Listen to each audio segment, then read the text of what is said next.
Block Congress के पूर्व अध्यक्ष सम्राट दीक्षित ने 1 जनवरी को मुख्य नगरपालिका अधिकारी रामपुरा को एक पत्र लिखा था, जिसमें मांग की गई थी कि नगर में आरोपित संपत्ति कर जो कि अवैध रूप से वसूल किया जा रहा है उसे बंद किया जाए एवं विगत वर्ष जो लगभग 1 करोड़ रुपए से अधिक की वसूली की गई थी वह जनता को वापस की जाए।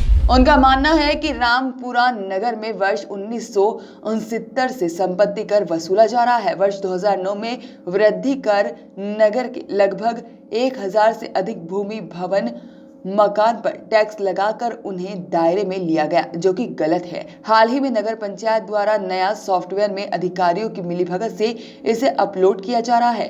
कांग्रेस का मानना है कि रामपुरा में यह संपत्ति कर मात्र 40/50 संपत्तियों पर ही आरोपित था, किंतु तत्कालीन अध्यक्ष अधिकारी कर्मचारियों की मिलीभगत से यह टैक्स नगर के 1000 लोगों से अधिक से वसूला जा रहा है, जो कि सरासर गलत है। इस संबंध में कांग्रेस ने इस मामले को जन अदालत के साथ न्यायालय में भी गुहार लगाने की बात कही है। सीएमओ नाहर सिंह यादव ने इस बारे में चर्चा की, तो देखिए उन्होंने क्या कहा। आपने नगर परिषद में आवेदन दिया है कि संपत्ति कर नगर परिषद ने जो वसूल करना थी उससे कहीं अधिक वसूल किया है, क्या मामला है? रामपुरा नगर पालिका जो है जो संपत्ति कर के नाम पे करोड़ों की लूट कर लिए, 1 करोड़ से भी अधिक की लूट कर लिए। इसको लेकर मैंने आवेदन दिया है, जांच आवेदन दिया है। मैंने एसडीएम महोदय को भी आवेदन दिया, सीएमओ जो है रामपुरा सीएमओ साहब उनको भी आवेदन दिया।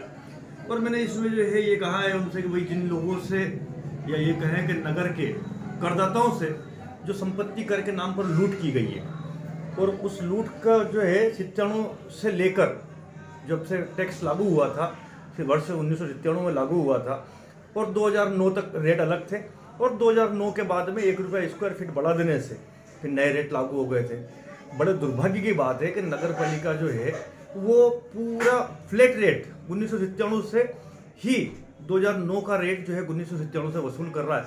और इस संबंध में मैंने शिकायत करी है और मैंने ये कहा भी है कि भाई इस तरह से आपने नगर से 1 करोड़ से भी अधिक की राशि का जो है गबन करा है, जनता से अवैध रूप से वसूली करी है।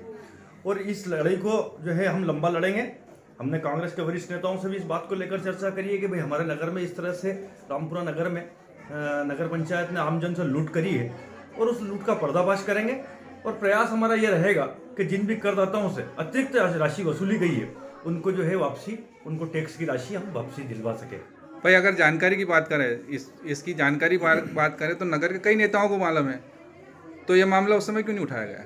नहीं, बाकी लोगों ने क्यों नहीं उठा पाया, क्यों नहीं उठाया, इस बात की जानकारी मुझे नहीं है।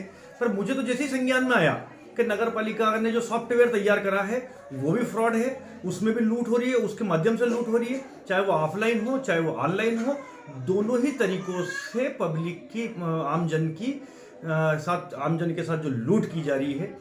मैं आपको इसका बहुत स्पष्ट बताऊं कि आपको इसको सुलभ समझने के लिए ये है कि मान लीजिए कोई व्यक्ति अगर आपने 500 रुपये मांग रहा है तो आप उससे 1000 रुपये वसूल नहीं कर सकते। यदि संपत्ति कर अगर कम है तो आप उससे एक्सेस जो है टैक्स कैसे ले सकते हैं, ये समझ नहीं पाए हम लोग।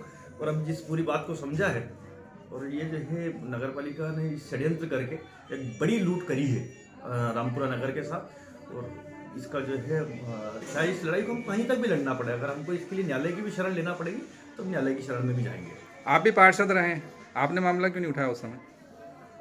नहीं, मैं पार्षद रहा उसमें। मैं वर्ष 2009 में जब मैं पार्षद था तो उस दौरान जो है वर्तमान जो अध्यक्ष हुआ करती थी ज्योति करेल मैडम, उनने जो है 1 रुपया इसमें वृद्धि करी थी और हमने इसका पुरजोर विरोध भी किया था। पर उसके बाद भी हम लोग जो है अल्पमत में थे, वो बहुमत में थे और बहुमत से उनने इस प्रस्ताव को पास करके और 1 रुपया जो है अतिरिक्त कर नगर के ऊपर 1 रुपया स्क्वायर फीट का अतिरिक्त कर जोड़ा था।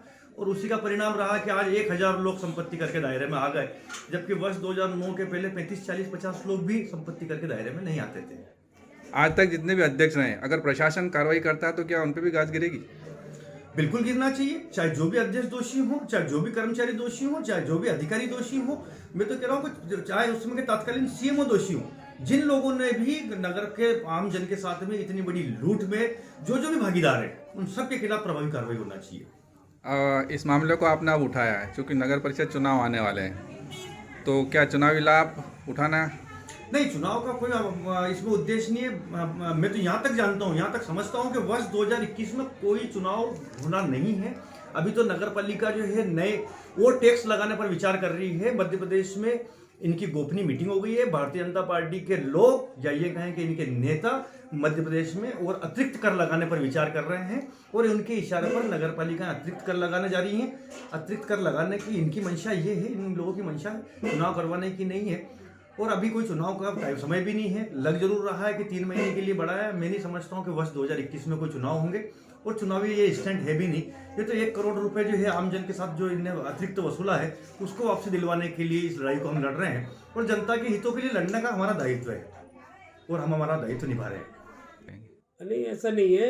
ये पता लगा कि 97 से है ना स्वनिर्धारण है ना चालू हुआ था।